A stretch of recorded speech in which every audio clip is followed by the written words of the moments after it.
there, welcome back to the channel. My name's Tahara and I'm a professional illustrator. I've been drawing digitally for over 10 years now.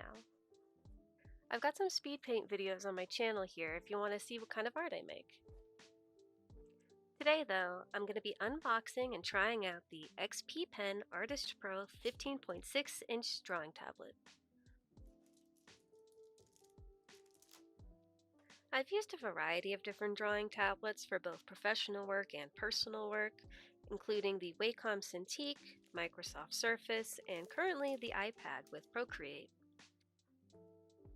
My current job doesn't require a ton of drawing, so for the past few years I've been making do with the Wacom One 13.3-inch drawing tablet.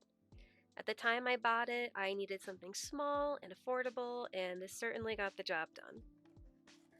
After a few years of drawing with it, however, I wore down the center of it, and it was definitely time for an upgrade. I wanted to upgrade to a slightly bigger tablet, but nothing too big since my workspace is a bit small.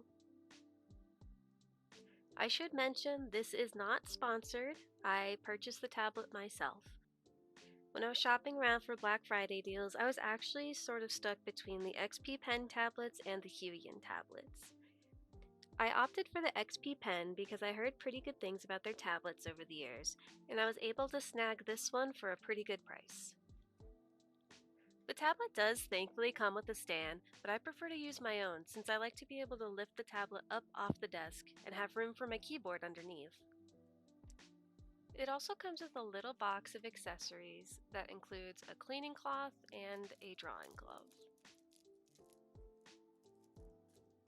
Personally, I don't use drawing gloves like these and instead recommend artists use a compression glove.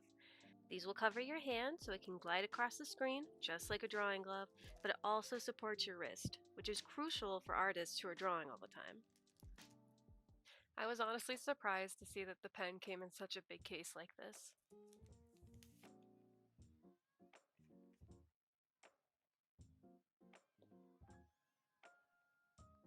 Imagine if I actually drew with it like this. Wait, oop. It's drawing on the wrong screen. I'll need to fix that. I was pleasantly surprised to see that it came with 8 extra nibs. For reference, the Wacom tablet only came with 3 extra, which seems like a lot at first, but I'll have to get into that later.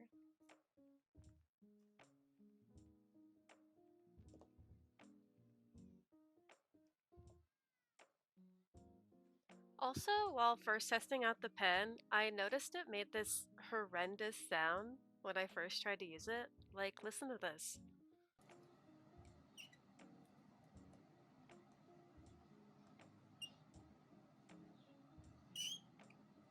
Ugh. I mean, I'm not too concerned about it because I do plan on getting a screen protector as soon as possible, given how I wore out my last Wacom tablet, but I'll get into that later as well. In order to test out the display and see how it compared to my second screen, I pulled up one of my illustrations on both screens. I noticed right away that the tablet was much more saturated and vibrant than my other screen, so I needed to mess with the settings to adjust it. I was surprised by all the different settings found in the Pen Tablet app. This is where you can edit the display settings, set the shortcut buttons, and adjust your pen pressure. I really like that it includes this little small drawing window so that you can see your brush strokes right away as you're adjusting them. Okay, time to actually test out the tablet by doing some drawing. For reference, I draw with Clip Studio Paint. On screen, I've got a few sketches for a new character design I'm working on. To test things out, I'm going to be coloring in one of them. Right away, I noticed that I kept hitting the buttons on the pen by accident. I don't usually use the pen buttons, as I prefer to keep all my shortcuts to my left hand. I later went into the settings to try and turn them off completely, and was a bit disappointed to see that you can't just simply unassign the buttons.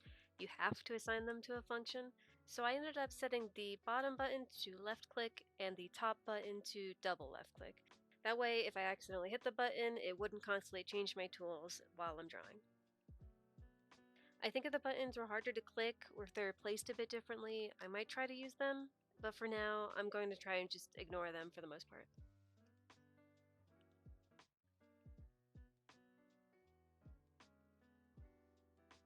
The display itself looks really good. Colors are vibrant, details are clear. The tablet screen itself has a slightly matte finish, so it doesn't look too glossy, and everything looks a bit more natural, if that makes sense. Maybe it's because I wear glasses, but having layer upon layer of glass and shine is really bothersome when you're trying to draw, so I'm a big fan of the sort of soft looking screen. If you've used a lot of drawing tablets before, you'll know that with certain models, the glass used in the display causes this tiny space between your pen and the cursor, depending on the angle you look at it.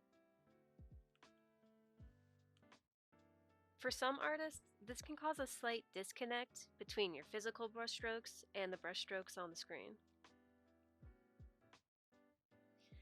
Usually, it just takes a bit of practice to get used to it. With this one though, there's almost no space between the pen and the cursor when you're drawing.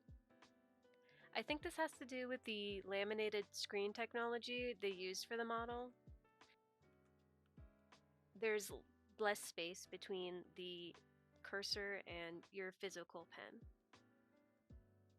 It feels more natural to draw on, like drawing directly onto the surface.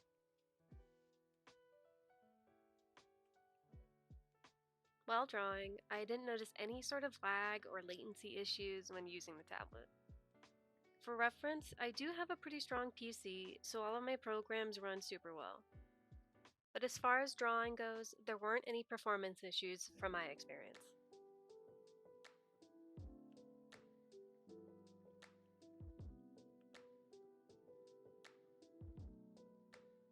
I did try out the tablet's shortcut buttons for a bit, and after this drawing, I did try to reset them to my preferences. Personally though, I prefer not to move my hand around when using shortcuts. I tend to lose my place if I need to move my hand around too much, so I had a hard time using the buttons on the side of the tablet without looking at where I'm pressing.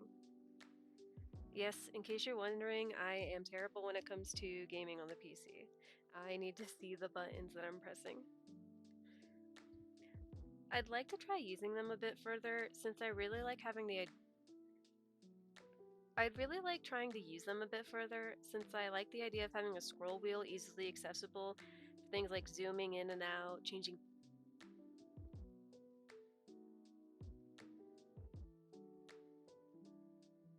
I'd really like to try using them a bit in the future since I like the idea of having a scroll wheel easily accessible so I can quickly zoom in and out or change brush size or whatever. But for now, I think I'm just going to stick to using my keyboard shortcuts.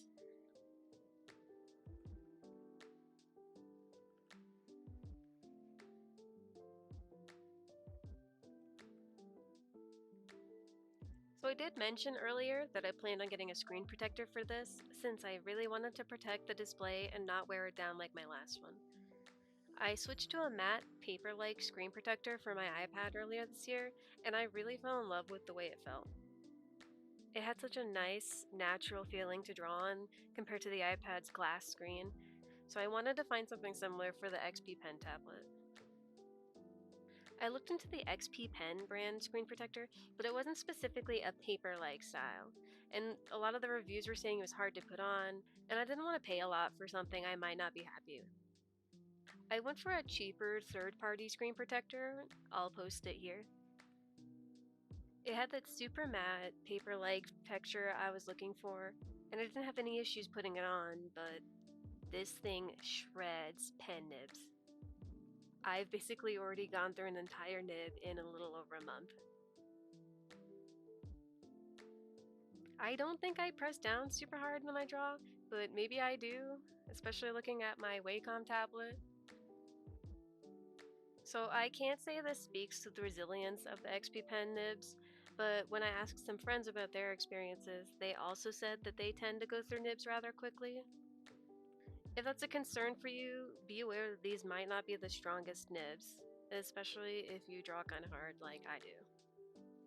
I don't think it'll be too much of an issue though, since I do really like the feeling of drawing on the protector, and I would much rather protect the display rather than preserve the nibs.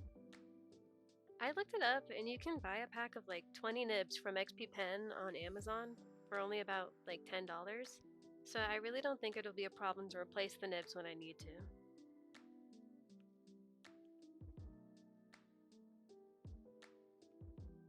Overall, I think the XPPen Artist Pro is a really good tablet, especially for the lower cost.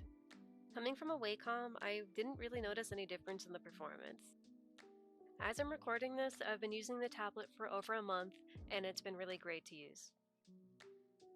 And if you have any doubts, the tablet does come with a 1-year warranty automatically, so you have a bit of assurance in case anything goes wrong. If you're looking for a new drawing tablet, I would recommend this one. If you've made it here to the end, I just want to say a quick thank you. This is my first time doing a video like this, so thanks for watching. Hopefully this was helpful for anyone searching for a new drawing tablet, or if you just wanted to hear a fellow artist ramble on. Let me know your thoughts if you've used this XPPen Artist Pro tablet, or any of the other XPPen tablets.